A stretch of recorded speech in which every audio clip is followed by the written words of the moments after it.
So in this case, the Honorable Supreme Court analyzed the actions of the petitioner Victoria.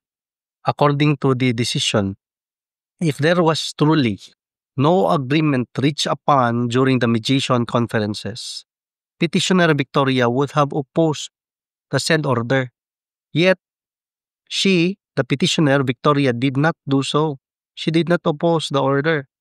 On the other hand, as stressed by the RTC and the Court of Appeals, the proceedings during the mediation conferences indubitably clearly show, that the petitioner Victoria and her siblings actually came to an agreement as to the partition of the estate of their late mother. It makes that of an valid oral partition, no? So there was really an oral partition, a valid oral partition that was entered into by the parties, and that is a factual finding that must be left undisturbed. So the fact that the petitioner Victoria failed to sign the written document bearing the terms of the parties' agreement is of no moment. No? It does not have any effect as explicitly held in another case. An oral partition may be valid. Okay?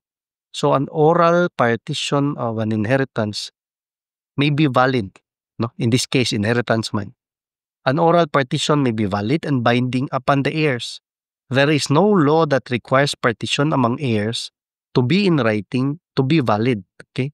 So we only want that partition to be in writing for purposes of transferring the properties under our names, under the names of the heirs, and also for the purpose of convenience, no, in proving it in court should there be a litigation, no, or a dispute.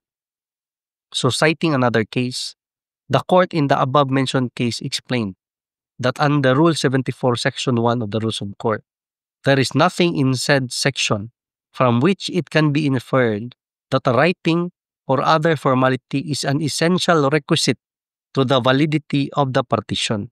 Accordingly, an oral partition is valid. The court further added that the partition among heirs for renunciation of an inheritance by some of them is not exactly a conveyance of real property because it does not involve transfer of property from one to the other, but rather a confirmation or ratification of title or right of property by the heir, renouncing in favor of another heir, accepting and receiving the inheritance. Hence, an oral partition is not covered by the statute of frauds. Okay? Ang statute of frauds, mo ning balaod sa civil code nga, na yung mga gilista dito mga kontrata nga needed in writing. No? So therefore, even if the document titled Compromise Agreement was not signed by petitioner Victoria, there was already an oral partition entered into by the parties that bound all of the siblings. The written agreement only served to reduce into writing, for the convenience of the parties, the terms of the agreement already entered into during the mediation conferences. So kanang written form sa valid oral partition, it is just to make it convenient for the parties, no, to record the terms of the agreement for future use and to prove it, no, make it easy to prove the details of the valid oral partition. And of course, for the transfer of title, transfer of tax declaration, di man pwede valid oral partition lang. May mandalhon nga to sa Register of Deeds or sa Assessor's Office. Okay? So, that is crucial. The oral partition can be valid. No? It is just for the convenience of the parties to place the valid oral partition into written form.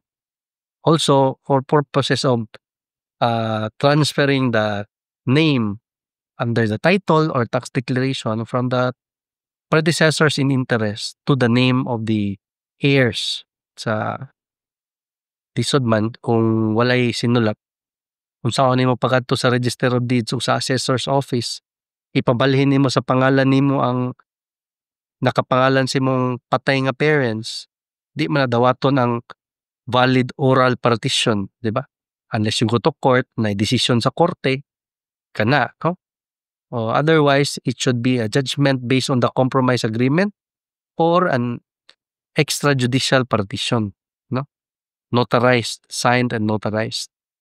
So, we will proceed, saan naman ko eh? We will proceed to the next part of the decision. Sorry guys, gabi na kayo diri. 11 p.m. Bago ako nabot, ako lang ning gitiwas kay nindot man sad gud ba. Mabitin ko sa basa. Gikan mo gud mig biyahe.